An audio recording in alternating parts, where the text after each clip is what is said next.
اب ان کی پیش قدمی کی رفتار تیز نہیں تھی، کیونکہ کسی بھی مقام پر ایرانیوں سے لڑائی کا امکان تھا۔ خالد رضی اللہ عنہ نے اپنے جاسوس جو اس علاقے کے مسلمان تھے آگے اور دائیں بائیں بھیج دیے تھے۔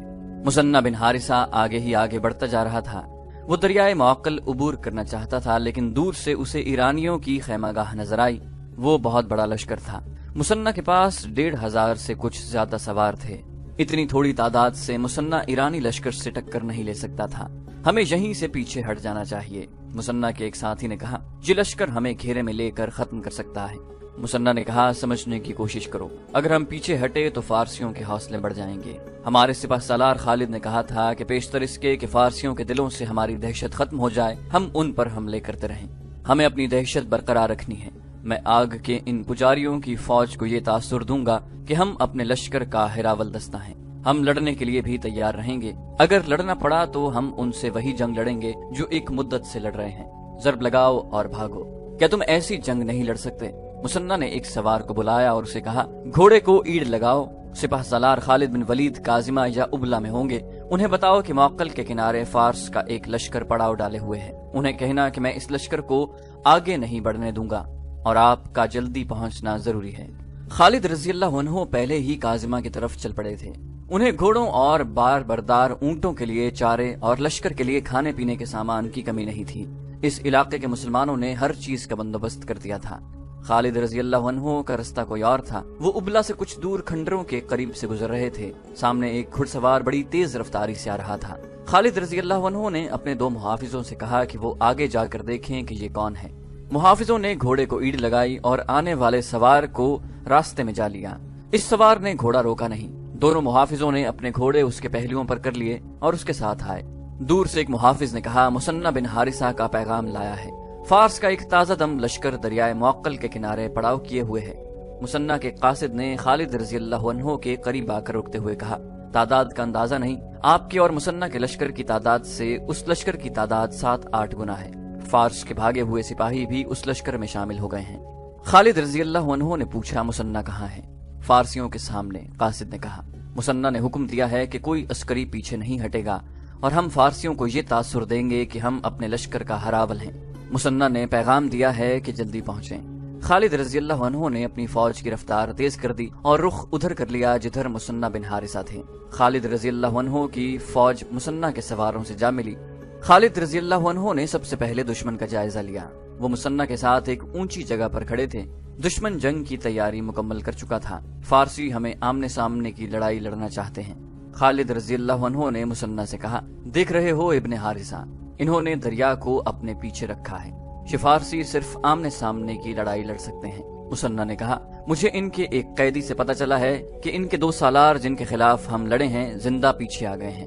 ایک کا نام قباز ہے اور دوسرے کا انوش جان۔ انہوں نے اپنے سپاہ سالار کو بتایا ہوگا کہ ہمارے لڑنے کے انداز کیسے ہیں، اسی لیے انہوں نے اپنے عقب کو ہم سے اس طرح محفوظ کر لیا ہے کہ اپنے پیچھے دریا کو رکھا ہے۔ زیادہ نہ سوچ ولید کے بیٹے، میں ان کے خلاف زمین کے نیچے سے لڑتا رہوں گا۔ اللہ تجھے اپنی رحمت میں رکھے ابن حارثہ۔ خالد رضی اللہ عنہ نے کہا، اللہ تمہارے ساتھ ہے، میں نے یہ بھی دیکھ لیا ہے کہ ہم دریا پار نہیں کر سکتے۔ اللہ کا نام لے ابن ولید۔ مثنہ نے کہا، مجھے امید ہے کہ ہم ان کی صفیں اس طرح درہم برہم کر دیں گے کہ ہمیں ان کے پہلوؤں سے آگے نکلنے اور پیچھے سے ان پر آنے کا موقع مل جائے گا۔ میرے سوار رک کر لڑنے والے نہیں، یہ گھوم پھر کر لڑنے والے ہیں، انہیں آگے دھکیلنے کی ضرورت نہیں۔ مشکل یہ پیش آئے گی کہ انہیں پیچھے کس طرح لایا جائے۔ فارسیوں کو دیکھ کر تو یہ شعلے بن جاتے ہیں۔ انہوں نے فارسیوں کے ہاتھوں زخم کھائے ہیں۔ ابن ولید، تم جانتے ہو انہوں نے کس قسم کی غلامی دیکھی ہے۔ فارس کے ان آتش پرستوں نے اس علاقے کے مسلمانوں کو انسانوں کی طرح زندہ رہنے کے حق سے محروم رکھا تھا۔ ہم زرتشت کی اس آگ کو سرد کر دیں گے ابن حارثہ، جس کی یہ عبادت کرتے ہیں۔ خالد رضی اللہ عنہ نے کہا، یہ خود مانیں گے کہ عبادت کے لائق صرف ایک اللہ ہے، جس کی راہ میں ہم اپنی جانیں قربان کرنے آئے ہیں۔ آؤ، میں زیادہ دیر انتظار نہیں کرنا چاہتا۔ یہ جس طرح رکے ہوئے ہیں اس سے پتہ چلتا ہے کہ محتاط ہیں اور ان پر ہماری دھاک بیٹھی ہوئی ہے۔ تم اپنے سواروں کے ساتھ قلب میں رہو۔ مورخوں نے لکھا ہے کہ خالد رضی اللہ عنہ نے بہت سوچا کہ کس طرح انہیں چالیں چلنے کا موقع مل جائے، لیکن ایرانیوں کا سالار قارن بن قریاس دانشمند آدمی تھا۔ اسے پتہ چل گیا تھا کہ خالد رضی اللہ عنہ کس طرح لڑتے ہیں۔ قارن نے اپنے شکست خوردہ سالاروں قباز اور انوشجان کو پہلوؤں پر رکھا اور اپنے لشکر کو آگے لے گیا۔ اس کے لشکر کی اپنی ہی شان تھی، پتہ چلتا تھا کہ کسی شہنشاہ کی فوج ہے۔ ان کی قدموں کے نیچے زمین ہلتی تھی۔ ادھر یثرب کے سرفروش تھے، ظاہری طور پر ان کی کوئی شان نہیں تھی۔ ایرانیوں کے مقابلے میں مسلمانوں کے ہتھیار بھی کمتر تھے، لباس بھی یوں ہی سے تھے، اور ان کی تعداد ایرانیوں کے مقابلے میں بہت تھوڑی تھی۔ خالد رضی اللہ عنہ نے اپنی فوج کو آگے بڑھنے کا حکم دیا تو ہزاروں قدموں کی دھمک اور گھوڑوں کے ٹاپوں کے ساتھ کلمہ طیبہ کا ورد کوئی اور ہی تاثر پیدا کر رہا تھا۔ یہ فوج تھکی ہوئی تھی اور زرتشت تازہ دم تھے۔ دونوں فوجوں کے درمیان تھوڑا سا فاصلہ رہ گیا تو خالد رضی اللہ عنہ نے اپنی فوجوں کو روک دیا۔ مثنہ بن حارثہ اپنے سوار دستے کے ساتھ خالد رضی اللہ عنہ کے پیچھے تھے۔ دائیں اور بائیں پہلوؤں پر خالد رضی اللہ عنہ کے مقرر کیے ہوئے 2 سالار عاصم بن عمر اور عدی بن حاتم تھے۔ اس دور کی جنگوں کے دستور کے مطابق زرتشتوں کا سپہ سالار قارن آگے آیا اور اس نے مسلمانوں کو انفرادی مقابلے کے لیے للکارا۔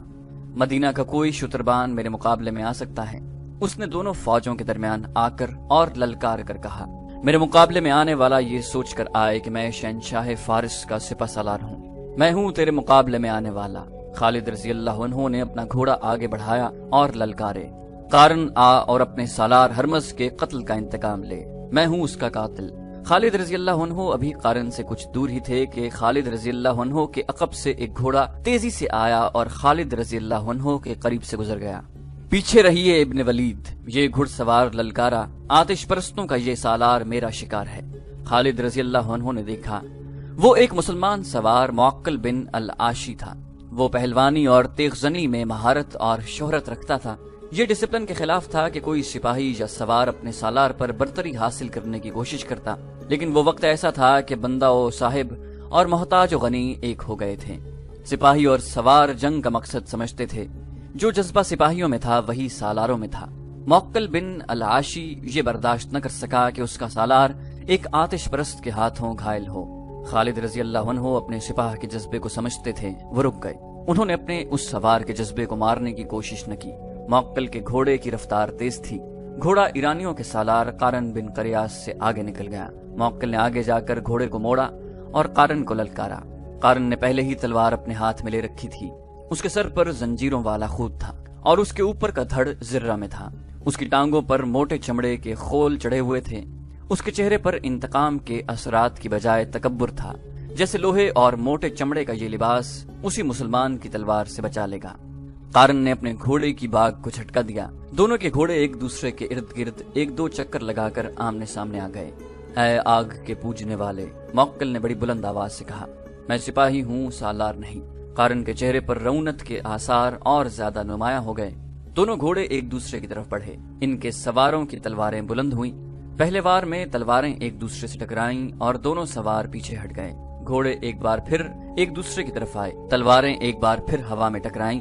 اس کے بعد گھوڑے پیچھے ہٹ اور گھوم گھوم کر ایک دوسرے کی طرف آئے۔ دونوں سوار ایک دوسرے پر وار کرتے رہے۔ آخری بار قارن نے تلوار بلند کی۔ معقل نے وہ وار روکنے کی بجائے اس کے بغل کو ننگا دیکھا تو تلوار برچھی کی طرح اس کے بغل میں اتنی زور سے ماری کہ تلوار قارن کے جسم میں دور تک اتر گئی۔ قارن کے اسی ہاتھ میں تلوار تھی جو اس کے ہاتھ سے چھوٹ گئی۔ قارن گھوڑے پر ایک طرف کو جھکا۔ معقل نے اب اس کی گردن دیکھ لی، جس سے قارن کے آہنی خود کی زنجیریں ہٹ کر پیچھے کو لٹک رہی تھیں۔ معقل نے پوری طاقت سے گردن پر ایسا وار کیا کہ تکبر اور رونت سے اکڑی ہوئی گردن صاف کٹ گئی۔ مسلمانوں کے لشکر سے داد و تحسین اور اللہ اکبر کے نعرے رعد کی طرح کڑکنے لگے۔ قارن بن قریاس کا سر زمین پر پڑا تھا۔ اس کے زنجیروں والے خود کے نیچے اس کی حیثیت کے مطابق 1,00,000 درہم کے ہیروں والی ٹوپی تھی۔ ایسی ہی ٹوپی ہرمز کے سر پر بھی تھی۔ قارن کا باقی دھڑ گھوڑے سے لڑک گیا، لیکن ایک پاؤں ایک رکاب میں پھنس گیا۔ معقل نے قارن کے گھوڑے کو ٹھڈا مارا۔ گھوڑا قارن کے جسم کو گھسیٹتا دونوں فوجوں کے درمیان بے لگام دوڑنے لگا۔ ایرانیوں کے لشکر پر موت کا سناٹا طاری تھا۔ آتش پرستوں کی صفوں سے 2 گھوڑے آگے آئے۔ کون ہے ہمارے مقابلے میں آنے والا؟ ان 2 میں سے ایک گھڑ سوار نے للکارا، ہم اپنے سپاہ سالار کے خون کا انتقام لیں گے، میں اکیلا دونوں کے لیے کافی ہوں۔ خالد رضی اللہ عنہ نے دشمن کی للکار کا جواب دیا اور ایڑ لگائی۔ انہیں للکارنے والے دونوں ایرانی سالار قباز اور انوشجان تھے۔ اچانک خالد رضی اللہ عنہ کے عقب سے 2 گھوڑے آئے جو ان کے دائیں بائیں سے آگے نکل گئے۔ خالد رضی اللہ عنہ کو ایک للکار سنائی دی، ولید کے بیٹے، ان دونوں سالاروں نے ہمارے ہاتھ دیکھے ہوئے ہیں، اب ہم انہیں بھاگنے کی مہلت نہیں دیں گے۔ خالد رضی اللہ عنہ کے لشکر کے دوسرے سوار نے کہا۔ خالد رضی اللہ عنہ نے دیکھا کہ جس دونوں سوار جو اس کے قریب سے گزر کر دشمن کے مقابلے پر چلے گئے تھے، اس کے لشکر کے دائیں اور بائیں پہلوؤں کے سالار عاصم بن عمر اور عدی بن حاتم تھے۔ ان دونوں نے کپڑوں کا لباس زیب تن کر رکھا تھا، اور وہ جن کے مقابلے میں گئے تھے وہ سر سے پاؤں تک لوہے میں ڈوبے ہوئے تھے۔ مسلمان سالاروں کو اپنے اللہ پر بھروسہ تھا اور آتش پرست اس زرہ پر یقین رکھتے تھے جو انہوں نے پہن رکھی تھی۔ انہیں معلوم نہ تھا کہ تلوار کے وار کو آہن نہیں عقیدہ روکتا ہے۔ دونوں طرف تجربہ کار سالار تھے جو تیغ زنی کی مہارت رکھتے تھے۔ ان کی تلواریں ٹکرانے لگیں۔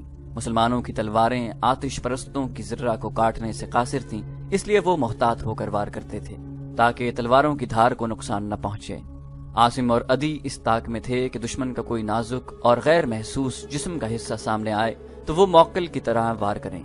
آخرکار ان دونوں نے باری باری موکل کی ہی طرح اپنے اپنے دشمن کے قریب جا کر انہیں موقع دیا کہ وہ اوپر سے تلوار کا وار کریں۔ آتش پرستوں کے سالاروں نے وہی غلطی کی جو قارن نے کی تھی۔ انہوں نے بازو اوپر کیے اور تلواریں ان کی بغلوں میں داخل ہو گئیں اور دونوں کی تلواریں گر پڑیں۔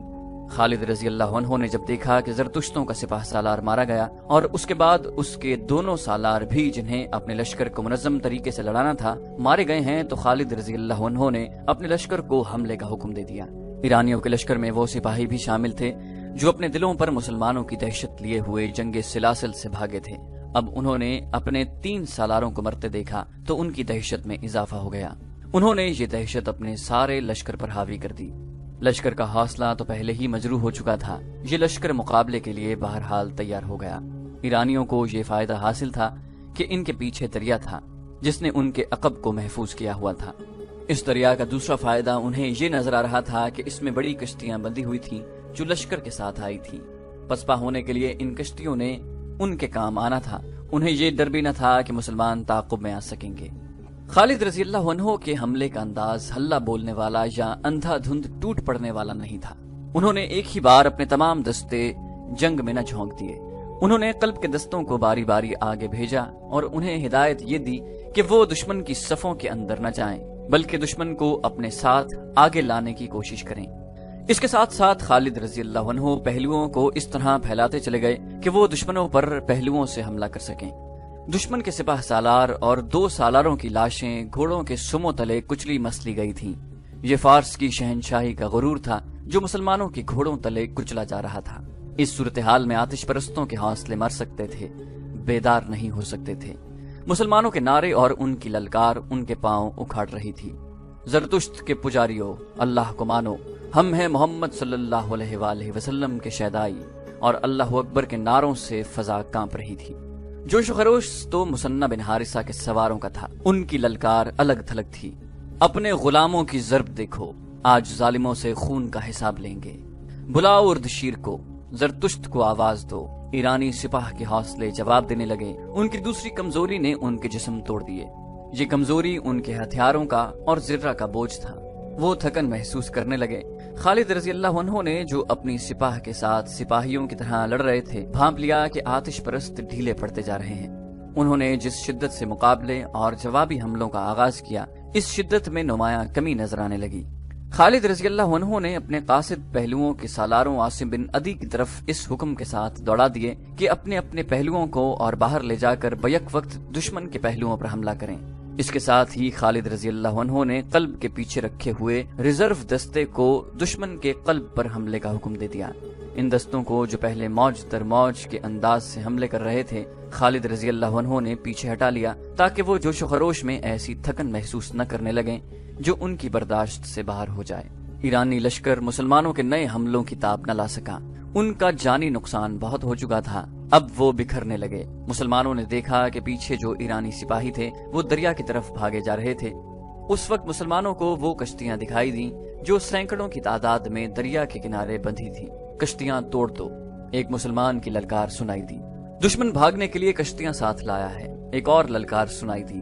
جب یہ للکار خالد رضی اللہ عنہ تک پہنچی تو انہوں نے دائیں بائیں قاصد اس حکم کے ساتھ دوڑا دیے کہ دشمن کے عقب میں جانے کی کوشش کرو اور ان کی کشتیاں توڑ دو یا ان پر قبضہ کر لو۔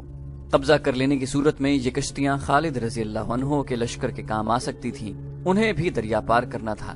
جب یہ حکم سالاروں تک اور سالاروں سے سپاہیوں تک پہنچا تو یہی ایک للکار بلند ہونے لگی، کشتیوں تک پہنچو، کشتیاں بیکار کر دو، کشتیاں پکڑ لو۔ اس للکار نے آتش پرستوں کا رہا سہا دمخم بھی توڑ دیا۔ زندہ بھاگ نکلنے کا ذریعہ یہی کشتیاں تھیں جو مسلمانوں نے دیکھ لی تھیں۔ ایرانیوں نے لڑائی سے منہ موڑ کر کشتیوں کا رخ کیا۔ وہ ایک دوسرے سے پہلے کشتیوں میں سوار ہونے کے لیے دھکم پیل کرنے لگے۔ ان کی حالت ڈری ہوئی بھیڑوں کی مانند ہو گئی جو ایک دوسرے کی آڑ میں چھپنے کی کوشش کیا کرتی ہیں۔ ایرانی سپاہیوں نے کشتیوں پر سوار ہونے کے لیے گھوڑے چھوڑ دیے، حالانکہ کشتیاں اتنی بڑی تھیں کہ ان پر گھوڑے بھی لے جا سکتے تھے۔ یہ تھا وہ موقع جب مجاہدین اسلام کے ہاتھوں آتش پرستوں کا قتل عام شروع ہو گیا۔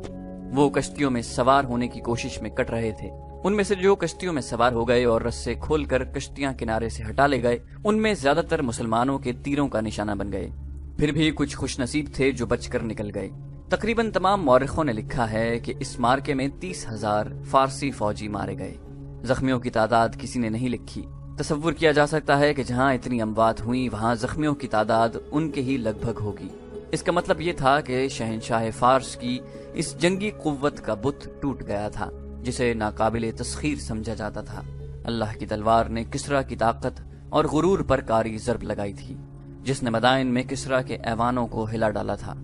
دریائے موقل کے کنارے خون میں ڈوب گئے تھے۔ میدان جنگ کا منظر بڑا ہی بھیانک تھا۔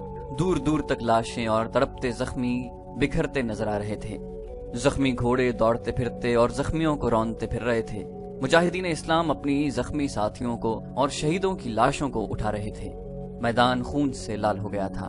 خالد رضی اللہ عنہ ایک بلند جگہ پر کھڑے ہو کر میدان جنگ کو دیکھ رہے تھے۔ ایک طرف سے ایک گھڑ سوار گھوڑے کو سرپٹ دوڑاتا آیا۔ اس نے خالد رضی اللہ عنہ کے قریب آ کر گھوڑا روکا۔ وہ مثنہ بن حارثہ تھے۔ گھوڑا خالد بن ولید کے پہلو کے ساتھ کر کے مثنہ گھوڑے پر ہی خالد رضی اللہ عنہ سے بغل گیر ہو گئے۔ ابن ولید، مثنہ نے جذبات سے لرزتی ہوئی آواز میں کہا، میں نے آج مظلوم مسلمانوں کے خون کا انتقام لے لیا ہے۔ خالد رضی اللہ عنہ نے بڑے سنجیدہ لہجے میں کہا، ابھی نہیں ابن حارثہ، ابھی تو ابتدا ہے، ہمارے لیے اصل خطرہ اب شروع ہوا ہے۔ کیا تم نے ان کشتیوں کی تعداد نہیں دیکھی؟ کیا تم نے نہیں دیکھا کہ یہ کشتیاں کتنی بڑی اور کتنی مضبوط تھیں؟ اور تم نے یہ بھی دیکھا ہوگا کہ فارسیوں کے پاس ساز و سامان کس قدر زیادہ ہے، ان کے وسائل بڑے وسیع ہیں۔ ہم اپنے وطن سے دور آ گئے ہیں، ہمیں اب انہی سے ہتھیار اور رسد چھین کر اپنی ضرورت پوری کرنی ہے۔ یہ کام آسان نہیں ہے ابن حارثہ، اور میرے لیے یہ بھی آسان نہیں کہ میں ان دشواریوں اور محرومیوں سے گھبرا کر یہیں سے واپس چلا جاؤں۔ ہم واپس نہیں جائیں گے ابن ولید، مثنہ نے پرعزم لہجے میں کہا۔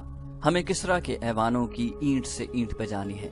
ہمیں ان آتش پرستوں پر یہ ثابت کرنا ہے کہ جھوٹے خدا کسی کی دستگیری نہیں کر سکتے۔ خالد رضی اللہ عنہ نے اپنے سالاروں کو بلایا۔ اس سے پہلے وہ مال غنیمت اکٹھا کرنے کا حکم دے چکے تھے۔ ہماری مشکلات اب شروع ہوئی ہیں۔ خالد رضی اللہ عنہ نے اپنے سالاروں سے کہا، ہم اس وقت دشمن کی سرزمین پر کھڑے ہیں۔ یہاں کے درخت اور یہاں کے پتھر اور اس مٹی کا ذرہ ذرہ ہمارا دشمن ہے۔ یہاں کے لوگ ہمارے لیے اجنبی ہیں۔ ان لوگوں پر فارس کی شہنشاہی کی دہشت طاری ہے۔ یہ لوگ اردشیر کو فرعون سمجھتے ہیں۔ یہ بڑی مشکل سے مانیں گے کہ کوئی ایسی طاقت بھی ہے جس نے فارس کی شہنشاہی کا بت توڑ دیا۔ میرے رفیقو، یہاں کے لوگوں کو اپنے ساتھ ملائے بغیر ہم یہاں ایک قدم بھی نہیں چل سکتے۔ ہم کسی سے تعاون کی بھیک نہیں مانگیں گے۔ ہم محبت سے ان کے دل موہ لینے کی کوشش کریں گے، اور جس پر ہمیں ذرا سا بھی شک ہوگا کہ وہ ہمیں ظاہری طور پر یا درپردہ نقصان پہنچانے کی کوشش کر رہا ہے، ہم اسے زندہ رہنے کے حق سے محروم کر دیں گے۔ ہم ان لوگوں کو غلام بنانے نہیں آئے، ہم انہیں غلامی سے اور باطل کے عقیدوں سے نجات دلانے آئے ہیں۔ جو علاقے ہم نے لے لیے ہیں، ان کے انتظامی امور کی طرف فوری توجہ دینی ہے۔ جہاں مسلمان بھی آباد ہیں، وہ یقیناً ہمارا ساتھ دیں گے، لیکن میرے دوستو، کسی پر صرف اس لیے اعتبار نہ کرنا کہ وہ مسلمان ہے۔ غلامی اتنی بری چیز ہے کہ انسانوں کی فطرت بدل ڈالتی ہے۔ یہاں کے مسلمانوں کو اعتماد میں لے کر ان سے معلوم کرنا ہے کہ شہنشاہ فارس کی حامی کون کون ہے۔ ان کی چھان بین کر کے ان کے درجے مقرر کرنے ہیں۔ جن پر ذرا سا بھی شک ہو اسے گرفتار کر لو، اور جو غیر مسلم سچے دل سے ہمارے ساتھ تعاون کرنا چاہتا ہے اسے اسلام کی دعوت دو۔ میں مختلف شعبے قائم کر رہا ہوں۔ خالد رضی اللہ عنہ نے مفتوحہ علاقوں کے باشندوں پر سب سے زیادہ توجہ دی۔ انہوں نے اعلان کیا کہ جو غیر مسلم باشندے مسلمانوں کی اطاعت قبول کر لیں گے ان سے جزیہ وصول کیا جائے گا اور مسلمان انہیں اپنی پناہ میں سمجھیں گے۔ ان کی ضروریات اور ان کی جان و مال کا تحفظ مسلمانوں کی ذمہ داری ہوگی۔ اس اعلان کے ساتھ ہی بیشتر باشندے مسلمانوں کی پناہ میں آ گئے۔ خالد رضی اللہ عنہ نے اس علاقے سے جزیہ اور محصولات وغیرہ جمع کرنے کے لیے ایک شعبہ قائم کر دیا جس کا نگران سوید بن مقرن تھا۔ دوسرا شعبہ جس کی سب سے زیادہ ضرورت تھی وہ جاسوسی کا شعبہ تھا۔ اب باقاعدہ اور ماہرانہ جاسوسی کی ضرورت تھی۔ خالد رضی اللہ عنہ نے اسی وقت اپنے جاسوس جو اسی علاقے کے رہنے والے مسلمان تھے دریائے فرات کے پار بھیج دیے۔ جب مال غنیمت جمع ہو گیا تو دیکھا کہ یہ جنگ سلاسل کی نسبت خاصا زیادہ تھا۔ خالد رضی اللہ عنہ نے اس کے 5 حصے کیے، 4 اپنی سپاہ میں تقسیم کر کے 5واں حصہ مدینہ بھیج دیا۔ مورخ لکھتے ہیں کہ اس سے پہلے خالد رضی اللہ عنہ کو اتنا سنجیدہ اور اتنا متفکر کبھی نہیں دیکھا گیا تھا جتنا وہ اب تھے۔ تو دوستو یہ تھی ہماری آج کی ایپیسوڈ۔ امید کرتے ہیں آپ کو ہماری ایپیسوڈ پسند آئی ہوگی۔ جانے سے پہلے اس ویڈیو کو لائک، شیئر اور کامنٹ کرنا مت بھولیے، اور اگر آپ ہمارے چینل پر نئے ہیں تو اسے سبسکرائب کیجیے اور بیل آئیکن پر کلک کیجیے تاکہ آپ کو تمام ویڈیوز فوراً ملتی رہیں۔